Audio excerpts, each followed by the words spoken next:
근데 미국에서 제네시스 브랜드를 가지고 꽤 재미를 봤잖아요. 아, 그게 이제 워낙 안 팔렸던 게 조금씩 팔리면서 늘어나는 속도가 있는 거지 전체 총 판매량 기준에서. 근데 이제 제네시스가 잘 팔린다는 건 이제 객단가가 올라갔다는 얘기잖아요. 그렇죠. 그쵸? 근데 그거 말고도 기본적으로 개선의 가장 큰 축은 산타페나 펠리쉐이드나 텔룰라이드의 판매입니다. 그 왜냐면 현대차가 장재훈 사장이 제네시스를 가지고 네. 현대차가 미국에 들어간 게 북미 시장에 들어간 게 2016년이에요. 네네. 그때는 그 제네시스의 윙이 벤틀리의 윙이랑 너무 똑같아서 이 사람들 미쳤나? 근데 저도 사실 처음에 좀 네. 헷갈렸어요. 저 어릴 때 좀 잘 모를 때. 아, 그러니까요. 왜 비슷하게 네, 맞아요. 생각하시면서. 완전 똑같이 해가지고 네네. 이 사람들 제정신이 아니네. 이 별짓을 다 하네. 막 이런 얘기를 아. 들으면서 네. 뭐 들어간 거였는데. 되네 마네 팔리네 마네 네. 너무 과하게 비싸네 막 이러다가 2021년에 GV80, 70을 SUV 모델을 네네. 데리고 들어갔는데 그때 좀 마침 그때부터 좀 감사하게 네. 타이거 우즈가 아. 경기 끝나고 굴러줘서. 과속하시고 조시는 바람에 네네. 졸음운전으로 그 9m 아래 남떨어지고 떨어졌는데 다리만 부러져서 6m라고 아, 합니다. 6m입니다. 네네. 그런 건 또 숫자도 예. 경찰에서. 네. 그래서 거기에 굴러떨어져서 네. 다리만 부러지는 그런 엄청난 기적을. 갑자기 네.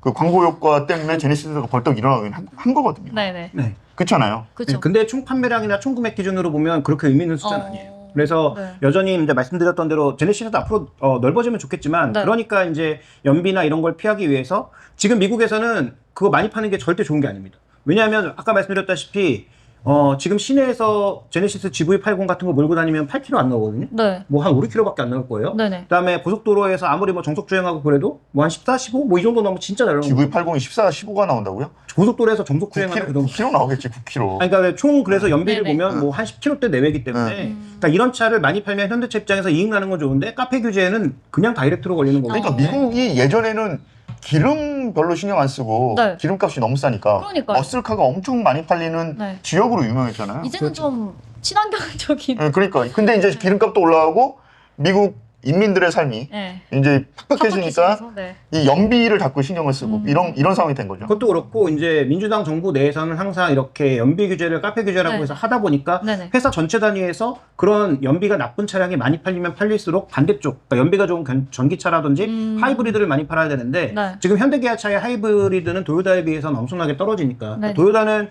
지금 2.5 하이브리드 모델들이 보통 연비가 공인 연비가 우리나라처럼 짜게 주는 데서 또한 18km 정도는 나오고 그 다음에 지금 이런 것, 15km 정도는 나오고, 근데 실제 주행해보면 20km는 그냥 넘어가거든요. 네. 그러니까 그런 차원에서 놓고 봤을 때, 이번에 나오는 2.5 하이브리드 모델이 진짜 힘도 세고, 강력한 어떤 연비를 보여주는 모델이 나오면, 이제 미국 시장에서 또 뭔가 우리가 좀 경쟁해볼 만한 그런 모델이 만들어졌다라고 볼 수는 있겠죠. 하이브리드가 꽤 갈까요? 이 바람이 왜냐면 토요타 같은 경우에는 전기차에서 그 획기적인 상품을 못 내놓은 건 사실이잖아요. 거기는 뭐 전기차는 지금 거의 망했다고. 그러니까요. 네. 그리고 전기랑 네. 휘발유로 같이 돌아가는 하이브리드를 계속 이게 오래 갈 것이다. 계속 이야기를 하면서 붙잡고 하이브리드만 지금 계속 만들어냈던 거 아니에요. 그러니까 전기차도 하고 있는데 근데 실제로 따져보시면 현대기아가 대단한 것은 이렇게 여러 가지 모델들을 다 하면서 그래도 의미 있는 품질을 뽑아낸 건 레거시 자동차 중에서는 현대기아차밖에 없습니다. 왜냐하면 지금 뭐 지프 같은 데서 만든 뭐 어벤져 네. 이게 4m짜리 소형차인데요. 이게 5천만 원이거든요. 그런데 주행거리 보시면 뭐 300km도 안 되고 그 다음에 옵션 우리나라 이제 옵션 천국인데 옵션은 뭐 거의 없다고 해도 과언이 아니고 그런데 뭐 차값을 막 5천만 원 이렇게 만들어줬단 그렇죠. 말이죠. 왜냐면 후방 카메라도 없는 그런 차도 엄청 많더라고요. 그러니까 뭐 토풍 이런 거 뭐 당연히 없는 거고 그래서 이 전기차 쪽에 일단 경쟁력이 현대기아가 생각보다 굉장히 높은 모델을 잘 만들어내고 있기 때문에 네. 그런 측면에서 잘하고 있는 건 분명히 맞다. 근데 그럼에도 불구하고 어쨌든 하이브리드가 계속 가기 위해서는 전기차의 가격을 빨리 떨어뜨리는 게 중요한데 근데 중요한 건 하이브리드도 그렇게 싼 건 그러니까 하이브리드도 뭐 장점이 상당히 많지만 뭐 어떻게 보면 유일한 단점으로 가격이 비싸다 뭐 이런 얘기가 맞아요. 있잖아요. 그러니까 네. 동일 전기차와 비교했을 때는 싼데 네. 근데 보조금을 적용하면 또 가격이 비슷해지는 측면이 있어서 그래서 하이브리드도 어쨌든 가격을 더 떨어뜨리지 않으면 네. 계속 이렇게 어차피 전기차도 가격 논란 때문에 상대적으로 판매가 떨어진 만큼 네. 앞으로 매력이 좀 떨어질 수가 있는 상황이겠죠. 그리고 장재훈 사장이 계속 그 현대기아차의 그 수장을 맡으면서 문제가 뭐냐면 네.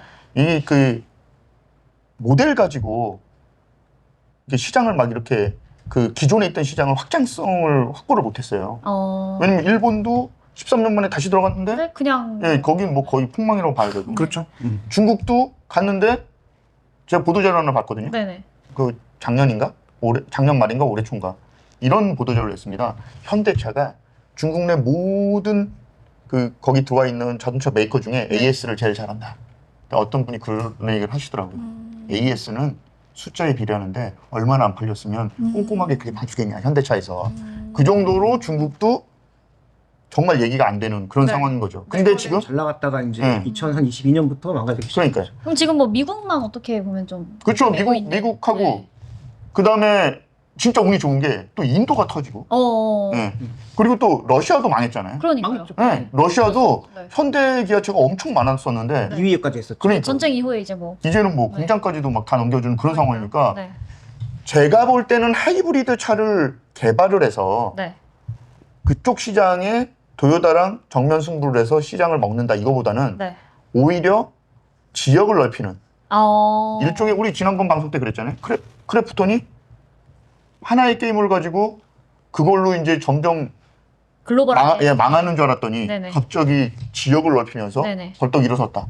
그 얘기와 비슷한 전략으로 네. 가야 되지 않을까 이런 생각이 든다는 거죠. 그럼 보시기에 좀 어떤 지역으로 좀 넓혔으면 지금 같은 경우는 인도 같은 경우는 뭐 난리가 났잖아요. 근데 인도는 이제 상장이라고 하는 이슈가 오히려 더 핫한 이슈기는 한데 인도는 아직 신차 규모가 굉장히 미약합니다. 인도는 이제 신차 규모가 앞으로 물론 뭐 말씀하신 대로 엄청나게 커질 텐데 네. 아직까지는 지금 뭐 500만 대 이하 정도라고 봐야 될 것 같고요. 근데 이게 어느 정도 숫자냐면 미국이 지금 전 세계 2위 시장인데 한 1,600만 대예요. 네. 1위가 지금 신차 기준으로 중국 시장인데 3천만 대예요. 네. 그러니까 인구는 비슷한데 자동차 시장으로만 보면 단가 차이도 굉장히 많이 나지만 인도 한 인구 6분의 1 생각하면. 정도밖에 안 되는 네. 그런 상황. 왜냐하면 인도는 아직도 오토바이가 좀 더 뭐 툭툭이 이런 게 다닐 수밖에 없는 그런 시장이니까. 네. 그다음에 상대적으로 도로 사정이 너무 안 좋으니까. 그렇죠. 그렇죠. 그것도 그렇고 구강선이 그다음에 없어. 근데 인도차가 지금 잘 팔리고 있는 이유 중에 하나가 우리 돈으로 막 300만 원짜리 차 이런 게 나와서 잘 팔리는 거예요. 그러니까 거기는 고가의 차량을 지금 아주 이제 슈퍼 럭셔리들도 많으니까 아하. 뭐 인구가 많아서 그 슈퍼 럭셔리들이 한 0.1%만 돼도 막 몇십만 명 되니까 네. 그런 차량도 분명히 많이 팔리는 지역이기는 하지만 네. 전체적으로 보편적인 어떤 대중 차량을 놓고 봤을 때는 인도 시장은 아직은 그렇게 매력적인 시장은 아니다. 다만 말씀하셨다시피 좀 더 시간이 지나서 인도의 국민 소득이 많이 오르면 충분히 터질 수 있는 시장이라는 점도 분명히 보이죠. 그러면 보시기에 앞으로 이 현대차의 방향성을 좀 같은 의견에 동의를 하시나요? 지역을 넓히는 데 집중하는 게 좋을 것 같다는 거예요? 일단 뭐 저도 그 방향에는 동의를 하는데 지금은 닥쳐 있는 과제부터 좀 해결을 해야 됩니다. 그러니까 지금은 그 중국이나 다른 지역이 위축되면서 네. 현대차의 큰 3대 매출 축을 보면 수출이 한 75, 내수가 25예요. 네. 근데 내수는 이미 한 6월 달부터 줄어들고 있어요. 근데 줄어드는 게 심상치 않게 한 7에서 10%가 YOY로 계속 줄고 있습니다. 그러니까 올해 이제 국내는 줄었다고 봐야 되는 거고요. 네. 그러면 75 정도로 차지하고 있는 해외 중에서 우리가 좀 쪼개보면 이 75 중에 40%는 미국, 그 다음에 한 25%에서 30% 조금 안 되기가 유럽, 네. 그 다음에 나머지 국가거든요.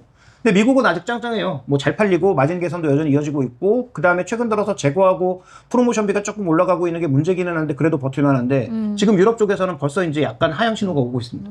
그래서 지금 전 세계 시장에서 어떻게 보면 한 30-40%에 달하는 유럽과 국내 시장이 축소되고 있다는 것은 이건 그렇게 좋은 신호라고 보기는 어려워요. 그래서 일단 이 과제를 어떻게 해결할 거냐. 네. 그래서 이걸 해결하기 위해서 해외 시장을 적극적으로 공략해야 될 텐데 일단 러시아는 아직까지 뭐 뚫기가 어려운 시장이라고 보고 네. 이미 그 시장을 중국이 다 잠식해 들어가고 있어요. 가격적인 메리트나 이런 게 충분히 발생하고 있는 시장이고 그다음에 최근에 이제 국내에 들어와서 뭐 다른 논란 때문에 굉장히 욕을 많이 먹고 있는 차 중에 하나가 르노의 이제 클레오스라는 차인데 네.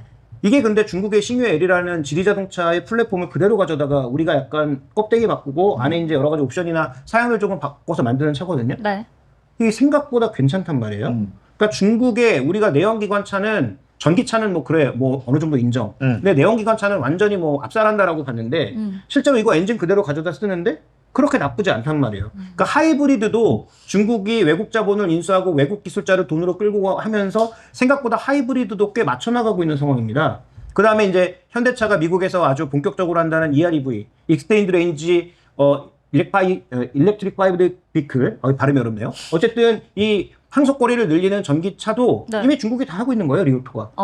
그렇죠. 발전기 일종의 이제 발전기가 있는 그렇죠. 전기차죠. 네. 네. 그래서 하이브리드도 어떻게 보면 병렬 시스템은 그 발전기를 통해서 가는 건데 네. 그 병렬 시스템은 워낙 이제 파워가 잘 안 나오니까 직병렬을 병합하는 그런 시스템으로 하이브리드는 발전을 했는데 근데 이제 전기차의 모터의 파워는 그대로 몰아주고 배터리만 좀 적게 실은 다음에 거기다가 이제 엔진을 발전기로 돌려서 RPM을 크게 안 돌아가게 하는 그런 형태로 하면 조용한 상태에서 한 8,900km를 갈 수 있는 전기차를 만들 수 있겠다라고 해서 네. 이건 이제 적극적으로 제네시스나 같은 데 집어넣어갖고 미국에 팔 생각으로 보이는데 네. 뭐 이것도 이제 어쨌든 미국엔 중국차가 못 들어오니까 어느 정도 성과가 있을 것으로 보이는데요. 네. 다만 이 기술은 뭐 여러 번 언급했다시피 뭐 일본이라든지 다른 여러 나라들도 동시다발적으로 추진하고 있으니까 벌써 되게 오래된 기술이잖아요. 그럼요. 이거 굉장히 오래된 기술입니다. 그래서 이런 현대차의 지금 방향성은 네.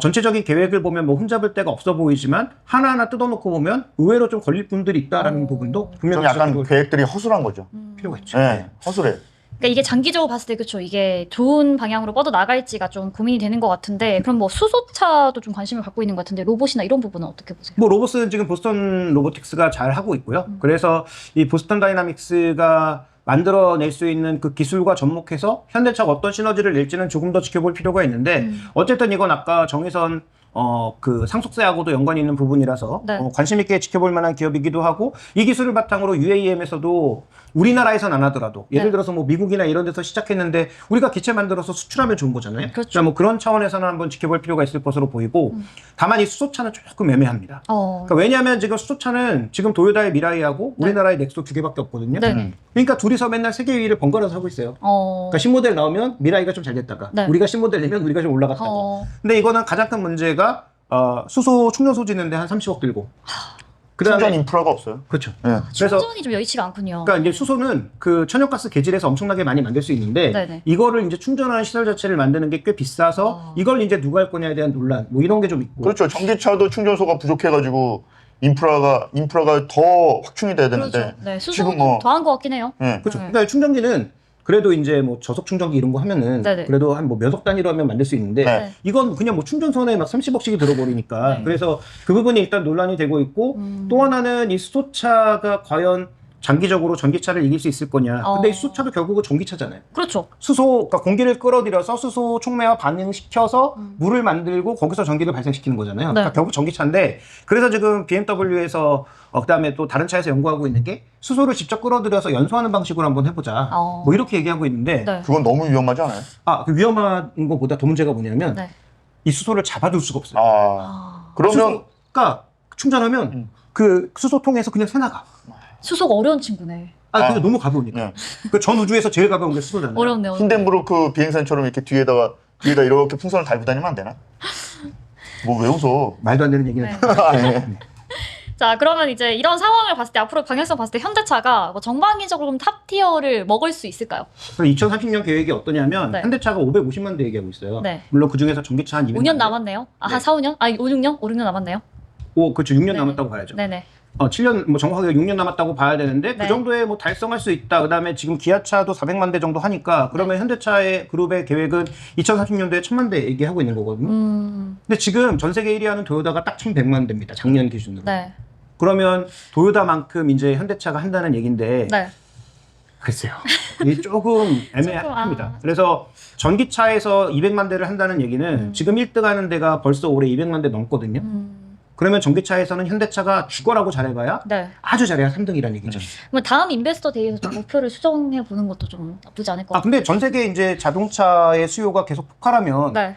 그렇게 될 수 있는데 지금 전 세계 경기의 상승 속도가 계속 이렇게 가파르게 유지될 수 있을지를 알 수 없고 그렇죠. 그다음에 인도가 과연 중진국으로 빠르게 들어온다면 그게 가능할 텐데 근데 인도도 지금 뭐 문제가 굉장히 많은 상황이거든요. 그래서 네. 인도가 지금 그 부정적으로 보는 사람들은 중국처럼 뭐 5년 내에 $10,000 간다를 거의 뭐 안 된다, 내보다 이런 사람들이 굉장히 많아요. 그래서 뭐 그건 저도 잘 모르겠지만 어쨌든 그런 여러 가지 가정들이 필요하다라는 관점에서 보면 현대차의 1000만 대는 일단은 제가 보기에는 실현 가능한 목표는 맞으나 그때도 여전히 세계 한 3, 4위를 할 가능성이 높다라고 보고 그러면 지금 현대차의 최대 밸류에이션은 네. 지금 전 세계 1위 하는 도요타가 혼자 8배입니다. PL 8배. 근데 2위 하는 네. 폭스바겐은 중국에서 이름처럼 폭망하고 나서 지금 주가가 혼자 줄줄이 빠지고 있어갖고 이름을 잘 지어야 돼. 그러네요. 네. 폭망의 폭스바겐이야? 네네. 폭삭 망했다? 정확하게는 폴크스바겐이에요. 예, 네. 폴크스바겐이 폭삭망해서 네. 지금 혼자 PR이 3배예요. 네. 그러니까 3.4배인가 뭐 그럴 거예요. 네네. 그다음에 우리나라 현대차, 기아차가 지금 한 3인데 둘이 합쳐서 3인데 네. 지금 여기가 한 5배 정도거든요. 네. 그러니까 최대로 봐도 내년도 실적이 올해 실적과 크게 다르지 않다고 이건 현대차가 밝히고 있는 거니까 그런 관점에서 보면 아무리 잘 나가 봐야 도요타 수준이라는 거죠. 그럼 7배 적용해 보면 8배 적용해 봐도 네. 지금 뭐 EPS가 올해가 4만 원, 내년도 4만 원이라고 하니까 28만 원인 거예요. 7배 정도의 수준이라면. 네네. 그러면 지금보다 그렇게 많이 올라갈 자리가 별로 없거든요. 그러네. 근데 지금 증권사 지금 뭐 제가 방금도 최신 거 막 확인해 봤는데 막 35만 원 막 이렇게 제시하고 있거든요. 그렇게 좋으면 니들이 살아. 그 본인들은 또 이해관계상 할 수가 없잖아요. 네. 그러니까 어쨌든 그러니까 그렇게 얘기하는 거지. 그러니까 저는 그렇게 공격적으로 목표가를 제시하기 위해서는 네. 현대차 그룹이 뭔가 지금 인베스터 데이에서도 굉장히 많은 좋은 뉴스들을 보여줬지만 더 우리는 다른 레거시와 다르다라는 것을 보여줘야 가능한 목표가가 아닌가라고 봐서 일단 한 28만 원 정도는 굉장히 그것도 긍정적으로 본 그것도 근데 인베스터 데이 때문에 긍정적으로 본 목표가다. 이번 전략에서 되게 관심이 있었던 게 뭐냐면 현대차의 법인 리스. 그 전략하고요. 그 다음에 금융 비용이 너무 많이 묶여 있어가지고 위험하지 않느냐 이 질문. 그게 두 개가 엮여 있는 건가요? 뭐 크게 보면 엮여 있다라고도 볼 수 있지만 일단은 개별적으로 하나하나 좀 따로 봐야 될 사안인 것 같아요. 예, 설명 좀 해주세요. 일단 뭐 금융 리스와 관련된 부분에 있어서는 이거는 뭐 어떤 회사나 다 공이 다 묶여 있는 부분들이죠. 네. 어떻게 보면 미국이나 뭐 유럽 같은 경우가 차를 사는 경우가 우리처럼 할부보다는 리스로 더 많이 선택을 하니까 네. 우리는 주로 이제 법인 차량의 리스를 선택하는데 그쪽은 개인 리스. 그렇죠. 개인 리스도 되게 많죠. 네. 그러니까 오히려 그런 식으로 따지면 그건 전 세계 모든 차들의 공통적인 문제지 현대기아차만의 문제는 아닐 거예요. 다만 말씀하신 대로 예전에는 그 현대캐피탈에서 이익이 엄청나게 났거든요. 그렇죠. 근데 최근에 이제 금리가 급변하면서 그쪽에서는 채권을 계속 차원 발행해야 되는 과정에서 금리가 급변하는 건 리스크 요인이긴 합니다. 그래서 이 금리의 급변, 계속 내려가고 있는 이 금리를 과연 어떻게 받아들여야 될지. 그러니까 고금리 때 발행했던 그 채권들을 몇 년 단위로 계속 차원 발행해야 될 텐데 그렇죠. 금리가 빠르게 떨어지면 그걸 리스크로 반영해야 될 거예요. 왜냐하면 금리가 내려가면 채권 가격이 올라가니까 그 가격 차이를 뭐 그냥 채권 투자를 하면 마진이 나는 상황이지만 현대차는 그걸 투자했다라고 보기는 게 아니라 오히려 사람들한테 그 채권을 되산거나 마찬가지니까 네. 그 가격 변동성에 대한 우려는 좀 필요할 것 같고요. 그 다음에 이제 첫 번째 우리가 지적해 봐야 했던 그런 문제들에 대해서도 현대차만의 문제라고 보기에는 조금 어렵지 않느냐. 다만 그러면 그건 알겠는데요. 리스 시장에 대한 전략이 분명히 현대차가 있었잖아요. 왜냐면 전기차가 보조금이 많고 그 다음에 이거를 그대로 소비자한테 다이렉트로 가기는 어려우니까 리스라는 제도 프로그램을 이용해서 정부에서도 그 보조를 받고 그 다음에 소비자들은 비교적 그 저렴한 가격에 차를 이용할 수 있는 그런 구조로 가겠다고 막 얘기를 했는데 이번에 그 전략에 대해서 전혀 얘기를 안 한 걸 보면 전기차 캐즘이 영향을 미친 건지 안 그러면 리스 시장에서 전기차가 별로 효과를 발휘하지 못할 것 같다라고 판단한 건지. 근데 어차피 지금 전기차가 아직 우리나라에 10만 대 정도 팔리니까 이 보조금 정책이 유지가 될 수 있는 거지. 전기차가 예를 들어서 뭐 40만 대, 50만 대 늘어나면 보조금은 점점 사라질 거예요. 하이브리드 차랑 마찬가지로 점점 줄거나 사라질 거로 보여지고요. 네. 그다음에 지금 말씀하신 건 배터리 리스와 관련된 얘기로 보여지는데 배터리 리스는 좀 더 복잡한 문제죠. 왜냐하면 이 배터리의 소유권을 누구로 볼 거냐에 따라 달라질 수 있거든요. 그러니까 현대차가 굳이 안 될 것 같은데도 자기네들이 배터리를 만들겠다고 하는 거예요.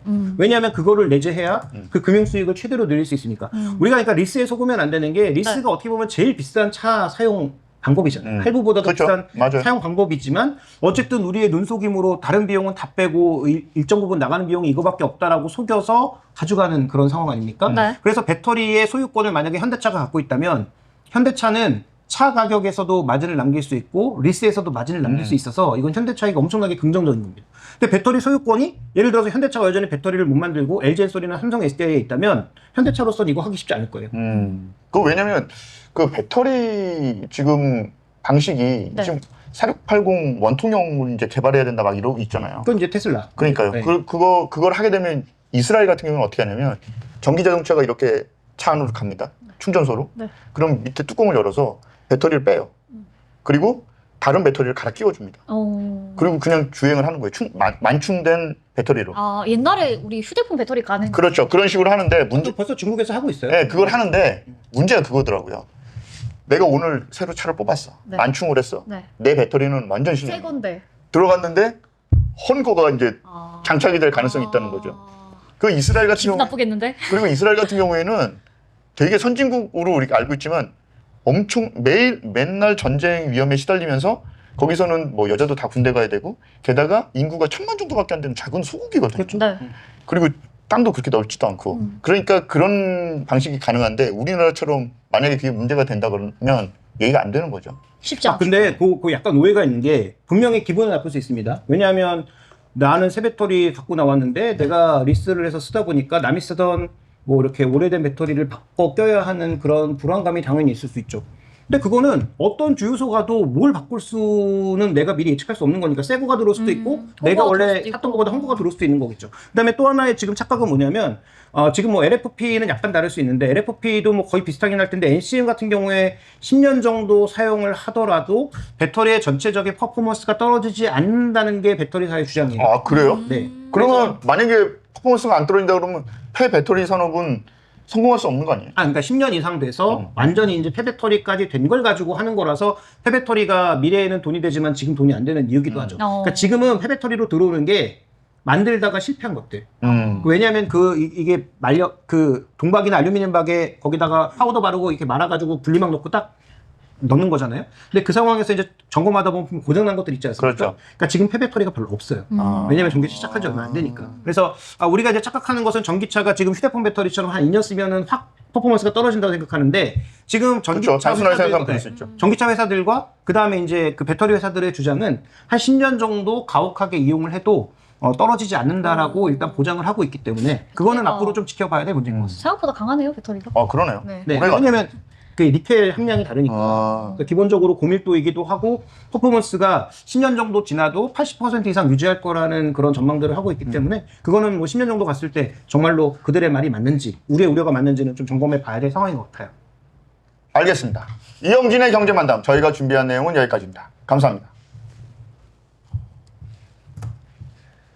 오늘 너무 공부하는 방송. 오늘 열띤 지금 방송. 너무 공부하는 방송. 열띤 강의였어요 뭐 정말. 죽인다더니 별로 그렇게 강한 공격이 그러니까 없는데 오늘 강한 공격이었어. 나도 별로 어렵면서. 강한 스파이크가 없어요. 한때 저 어려워요. 구독! 좋아요. 알림 설정 열심히 살겠습니다.